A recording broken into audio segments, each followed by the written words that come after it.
이 볼은 단도직입적으로 말해서 그런 볼은 아닙니다.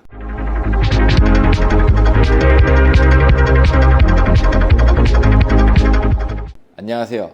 크랭키 한입니다. 2024년이 이제 저물어 가는데 2024년도 마지막 출시볼인 노다웃. 제가 며칠 동안 굴려본 노다웃에 느낀 점들을 여러분들한테 좀 간단하게 말씀을 드리려고 했는데, 간단하게 말하기에는 조금 디테일하게 설명이 필요한 부분들이 좀 있을 것 같아가지고 촬영을 하게 됐고요. 제가 그래도 한 일주일 조금 안 되게 굴려본 것 같아요. 그래서 46피트에서도 한번 굴려보고 44피트에서 한 2번 정도 굴려봤습니다. 46피트를 굴렸을 때 라이크 볼링장, 홍천의 라이크 볼링장에 라이크 46피트라는 패턴을 깔고 쳐봤는데 올 볼륨이 조금 높은 46피트였고, 청주에 있는 토드 볼링장에 가가지고 하이 스트릿이라는 44피트 패턴을 쳐봤고요. 그 다음에 JS 볼링, 대전의 JS 볼링장이라는 곳에 가서 또 하우스 패턴인 44피트를 쳐봤습니다. 이 같은 44피트기는 했지만 토드 볼링장의 44피트 패턴은 사이드가 조금 볼륨이 낮고 전체적인 볼륨도 조금 낮았던 편이었고요. 대전의 JS 볼링장에서는 청주 토드 볼링장에서 깔았던 패턴보다는 조금 볼륨이 높았던 그런 패턴이었습니다. 노다웃이라는 볼에 대해서 간략하게 조금 얘기해보면, 이 볼은 대칭볼이에요. 제가 써봤던 볼들 중에는 브런스윅의 멜리잽과 브런스윅의 너가웃이 있었습니다. 자, 이 볼들, 대칭볼들에 대해서 조금 간략하게 또 얘기해보면 매스 바이어스라는 게 없습니다. 비대칭볼에만 존재하는 거예요. 비대칭볼이라는 거는 여러분도 이제 웬만하면 다 아시겠지만, 코어의 모양이 이렇게 회전을 했을 때 동일하면 대칭볼, 회전을 했을 때 회전할 때마다 모양이 달라지는 거는 비대칭볼이라고 할 수 있습니다. 근데 그 말에서 좀 유추할 수 있듯이 비대칭볼은 대칭이 아니기 때문에 어느 한쪽으로 무게 중심이 편향이 돼요. 그 말은 뭐냐면은 어느 한쪽으로 볼이 이동하려고 하는 성질이 강하다는 말이에요. 하지만 대칭볼은 반면에 그 중심점이, 그 회전하는 중심이 뭔가 공의 중심에 가깝다라고 볼 수 있습니다. 물론 저희가 지공을 하면서 중략지라든지 엄지라는 구멍이 뚫리게 되면서 비대칭성이 어느 정도 생기기는 하지만, 기존에 이미 비대칭 코어로 나왔던 볼들에 비해서는 이 비대칭성이 굉장히 현저히 떨어진다 볼 수 있습니다. 또 그 말을 또 유추를 해보면은 볼의 움직임이 크다? 아닙니다. 아시겠죠? 비대칭 볼은 움직임이 클 수밖에 없어요. 비대칭성이 강하니까. 좀 쉽게 얘기해서 달리기를 하는데 제가 이렇게 달립니다. 그럼 어떻게 되겠어요? 거진 일자로 제가 달리겠죠. 근데 제가 이러고 달려요. 그럼 어떻게 되겠어요? 뭔가 나는 일자로 달리려고는 하지만 내가 자꾸 왼쪽으로 이렇게 돌아서 가지게 되겠죠. 약간 그런 느낌이라고 보시면 됩니다. 그러면은 대칭볼은 우리가 흔히들 많이 사용하는 하이 퍼포먼스 볼들에 비해서, 하이 퍼포먼스 볼들은 대부분이 비대칭 볼이기 때문에 그런 하이 퍼포먼스 볼들에 비해서는 퍼포먼스가 떨어질 수밖에 없어요. 우리가 흔히 생각하는, 동호인들이 많이 생각하는 볼의 움직임이 크다? 아닙니다. 볼의 움직임이 크지는 않은 볼이다. 그러면 이런 볼들은 어디에 사용을 해야 되느냐? 이런 거를 제가 여러분들한테 좀 보여드리고 싶어서 여기저기 패턴에서 많이 써봤고요. 그런 여러 가지 패턴들에서 치면서 제가 느낀 점들을 조금 말씀을 좀 드리고 싶습니다. 반응성에 대해서 일단은 먼저 얘기를 해볼게요. 반응성이라는 거는 볼이 기름이 없는 구간을 만났을 때 반응을 하는 그 반응성, 그거는 솔직히 말해서 나쁘지 않았어요. 어떻게 보면은 비대칭 볼이건 대칭 볼이건 외피의 마찰에 의해서 반응을 하는 거거든요. 그거는, 그 말은 이 볼의 코어는 일단 뒷전에 두고, 대칭 볼이냐 비대칭 볼이냐 이거는 뒤에 두고, 외피의 마찰력을 일단 생각을 해봤을 때 외피의 마찰력은 오일이 없는 구간에서 굉장히 좋았습니다. 반면에 오일이 많은 구간에서는 조금 많이 미끄러지는 느낌이 있었습니다. 대칭 코어와 비대칭 코어의 이 차이가 어느 정도의 차이를 또 만들기도 하기는 하지만 일단 그냥 반응성, 외피 반응성으로만 봤을 때는 오일 없는 구간에 딱 만났을 때 반응은 굉장히 좋았다. 하지만 오일이 많은 곳에서는 조금 많이 미끄러지는 느낌이 있었다 라고 할 수 있습니다. 자, 그리고 백엔드의 모션에 대해서 좀 이야기를 해봐야 되는데, 백엔드의 모션은 대칭볼 같은 경우에는 많이 써보신 분들은 알겠지만 많이 돌리면 많이 돕니다. 많이 안 돌리면 안 돕니다. 이게 간단한 설명이고요. 조금 디테일하게 들어가면은 많이 돌리더라고. 돌린다라고 생각하면 여러분들이 흔히 쉽게 생각하는 거는 RPM이라고 생각을 하실 거예요. 이제 볼이 회전하는 이 속도가 높으면 볼이 많이 돈다 생각을 하실 거예요. 하지만 뭐 아예 틀린 말은 아니고 지공으로서 그런 거를 더 움직임을 크게 만들 수도 있고 적게 만들 수도 있습니다.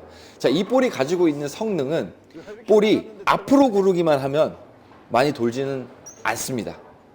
그 말은 즉슨 하이트랙의 볼러들에게는 앞으로 전진하는 롤이 많기 때문에 이 볼의 움직임이 비대칭 볼에 비해서 상당히 적다고 볼 수 있습니다. 반면에 이 로테이션을 줘가지고 이제 볼의 회전 축을 조금 변형시켜가지고 돌리시는 분들 움직임이 그래도 조금 진할 수 있다. 어느 볼을 치거나 마찬가지겠지만 레이아웃의 영향도 어느 정도 존재를 하고 외피 마찰력에 의한 것도 존재를 합니다. 하지만 결국에는 어떤 볼을 굴리든 볼링공을 굴리는 사람이 어떻게 굴리느냐가 가장 중요하거든요. 이 볼의 백엔드 움직임만 가지고 얘기를 해봤을 때 백엔드의 움직임은 로테이션 양이 많아지면 많아질수록 움직임이 커지고 로테이션 양이 적어지면 적을수록 움직임이 적어집니다. 그 말을 또 이렇게 해석해 보면은 아랫자리로 내려가면 내려갈수록 로테이션 양을 많이 줘서 쳐야 되는 볼이고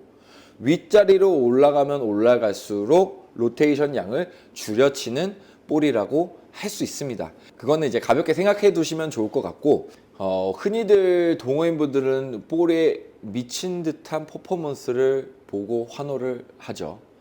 이 볼은 단도직입적으로 말해서 그런 볼은 아닙니다. 화려한 퍼포먼스는 제가 봤을 때는 로테이션 기반의 샷을 하는 450rpm 정도 이상의 볼러들에게서만 볼 수 있다고 저는 생각을 해요.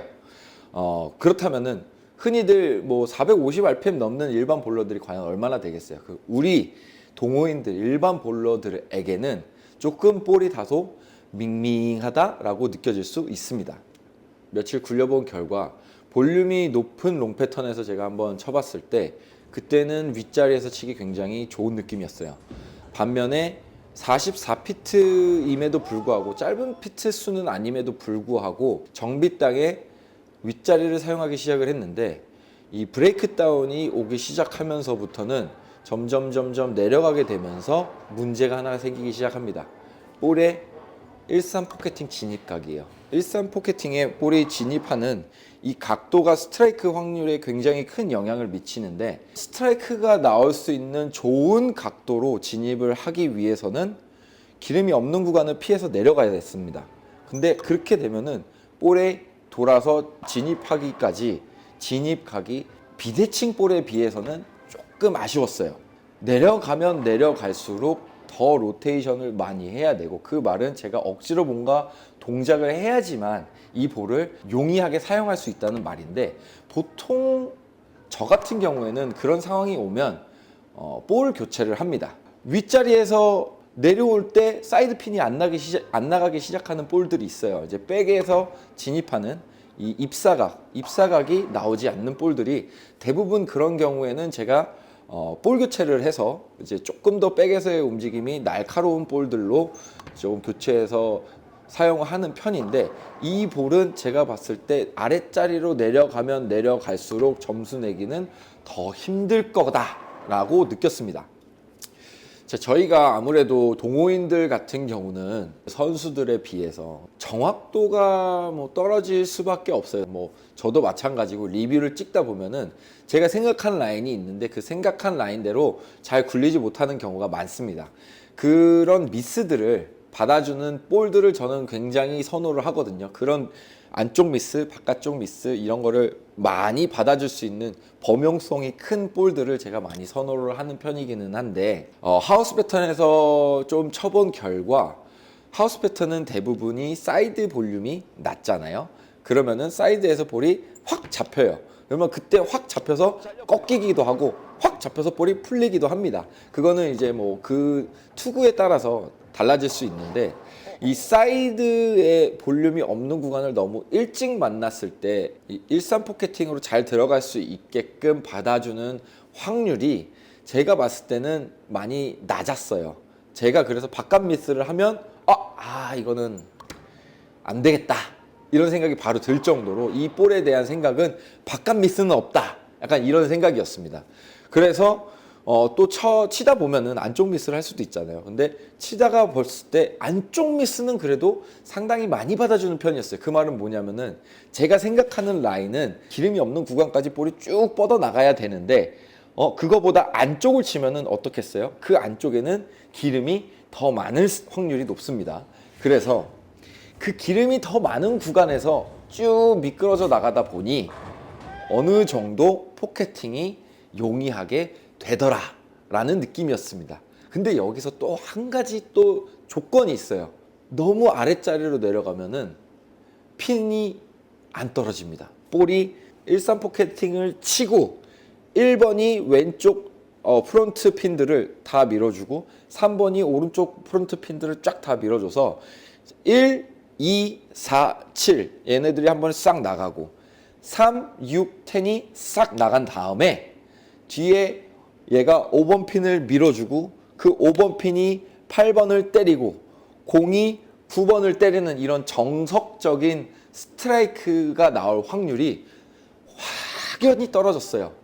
보통 얇게 맞아서 1번 핀이 2번 핀만 치고 옆에 사이드 4번, 7번 핀을 남기는 경우가 많거나 아니면은 입사각이 약하다 보니 10번 핀을 못 쳐주고 얘네들이 6번 핀이 위크텐이라고 하죠. 이렇게 밑으로 깔려가지고 이렇게 위크텐이 나온 경우가 상당히 많았습니다. 그래서 제가 생각한 마지노선은 25쪽이었어요. 스탠스 25쪽 아래로 내가 내려가서 이 녀석을 칠 거면 사이드가 너무 많이 열려 있으면 안 된다.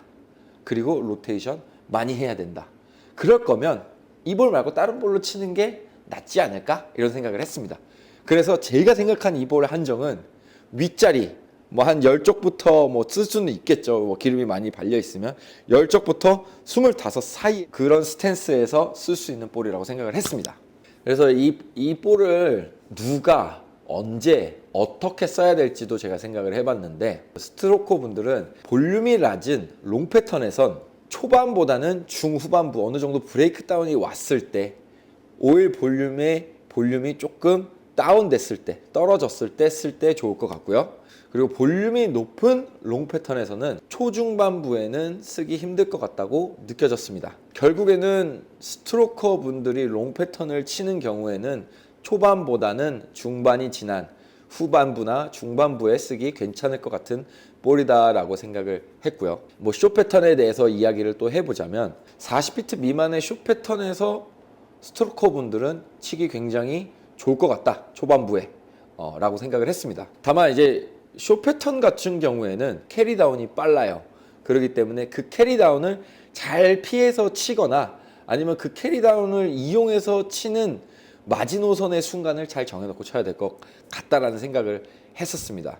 반면에 RPM이 좀 높은 고 RPM의 이제 뭐 투핸드 분들이라든지 덤리스 그리고 크랭커 분들 이런 분들 같은 경우에는 숏 패턴에서는 초반부에는 힘들어요. 근데 중후반부에 캐리다운이 와가지고 볼이 한없이 미끄러지는 순간이 있습니다. 그럴 때는 쓰기 괜찮을 것 같다라고 생각을 했고요.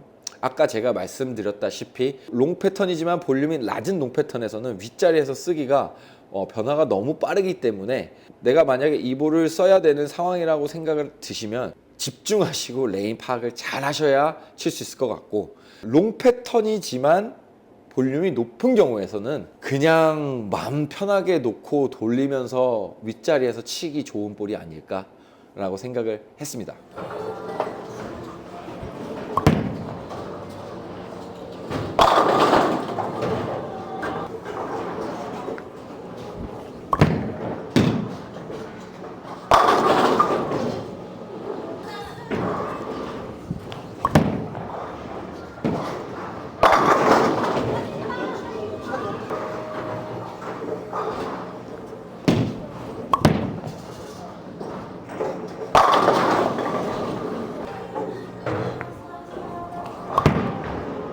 차라리 안쪽으로.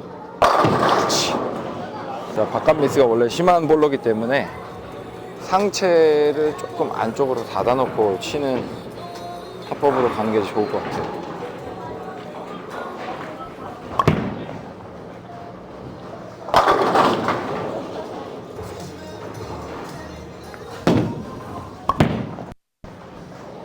세게 잡혀. 그러니까 세게 잡혀서 팔 것 같은데 백에서 볼이 확 감기지를 않으니까 막 튕기는 느낌이 없으니까.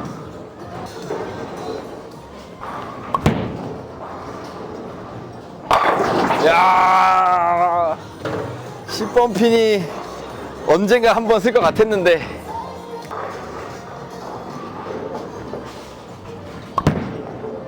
그럼 되나요?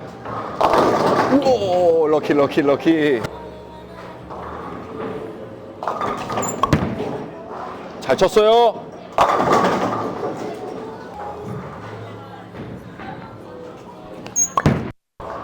제발.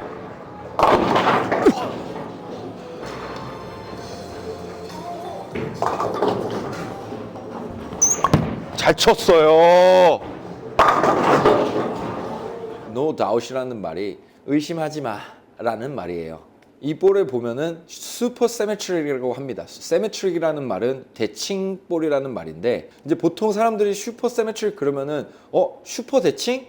그러면은 대칭 볼이지만 슈퍼의 뭔가 강력한 뭔가를 가지고 있는 대칭 볼이다 라고 생각을 할 수 있을 것 같은데, 저는 오히려 생각을 조금 다르게 했어요. 슈퍼 세메트릭이다? 그러면 세메트릭이 정말 성질이 강한 느낌이 아닐까라는 생각을 했습니다. 그리고 제가 볼을 치면서 느낀 게, 이 볼은 정말 대칭성이 강한 느낌의 볼이다 라고 느꼈어요. 정말로 비대칭성이 1도 느껴지지 않는 그런 볼이라고 저는 생각을 했습니다. 사람마다 느끼는 거는 다 다를 수 있습니다. 하지만 저는 이 슈퍼 세메트릭 대칭성이 극대화된 그런 볼이 아닐까. 마지막으로 제가 영상을 마무리하기 전에 이 볼을 뚫고자 하는 계획이 있으신 분들이 계시면은 꼭 요거 하나만은 알려드릴게요. 하이 트랙의 스트로커다? 무조건 강하게 뚫으십시오. 핀 투 PAP를 3과 8분의 3, 핀 투 PAP가 3과 8분의 3이라는 수치가 코어가 가장 많이 흔들릴 수 있는 수치거든요. 내가 스트로커다. 핀 투 PAP 무조건 3과 8분의 3으로 가시기를 추천을 드립니다. 안 그러면 볼이 안 움직인다고 느낄 수 있어요. 대칭 볼이기 때문에 하이 퍼포먼스 볼처럼 어차피 막 팍팍 이렇게 움직이지 않습니다. 그래서 최대한 코어를 많이 움직여서 에너지를 극대화시키기를 조금 추천을 드리고요.